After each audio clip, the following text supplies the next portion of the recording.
Tracking improvements in handwriting is easily accomplished using the Size Matters Handwriting Program Progress Monitoring Forms A or B. This slide will discuss Form A. The form divides full upper and lowercase alphabets into 11 steps, grouping 5 to 7 letters together according to size, and is best suited for grades 1 and above who've most likely already been introduced to the alphabet. This sequence is not developmentally structured, as many children who may be qualifying for this level of remediation may have unsuccessfully been exposed to, but not mastered individual letters, but who now need an intensive jump start as offered by the Size Matters Handwriting Program. The letters covered in each step are noted under specific letters. Criterion for success indicates the score that must be achieved for advancement to the next step. In Step 1, for instance, the child must earn 5 out of 6 stars when writing the letters A, B, C, D, E, F in 3 out of 4 successive attempts. The initial date that a series of letters is introduced is entered under the column indicated. The trial boxes should note the number of letters practiced each session and the number of correctly sized letters as a ratio. When a child finishes printing a series of letters, the therapist should ask, "How did you do?" Insights should first be elicited from the child to ensure that he or she is aware of the rules on letter size. After pointing out all the touch points and starring the correctly sized ones, the child should roll the dice on the incorrect ones and practice those letters that number of times. Remember, even if a child rolls a 6 and makes 6 letters, only 3 of which are correct, they are still making that letter.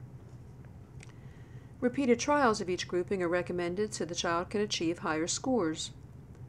While we only score for size, it's still important to note the presence of other issues.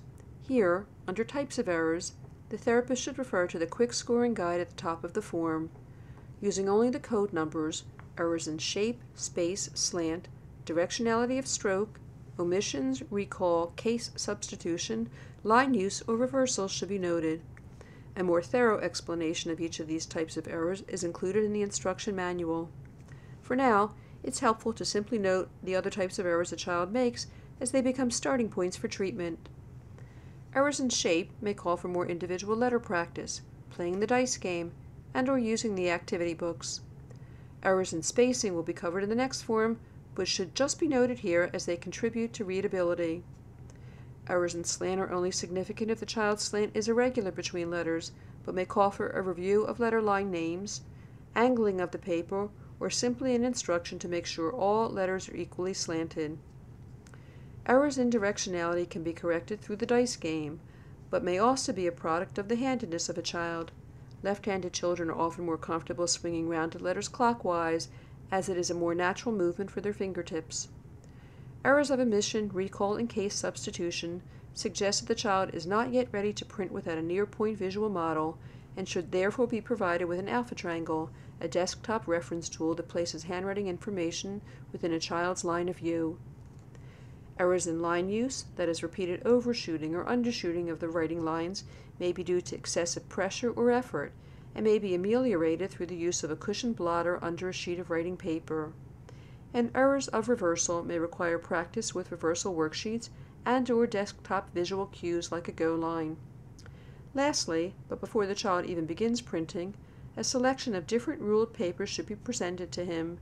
Note the choice the child makes under paper choice.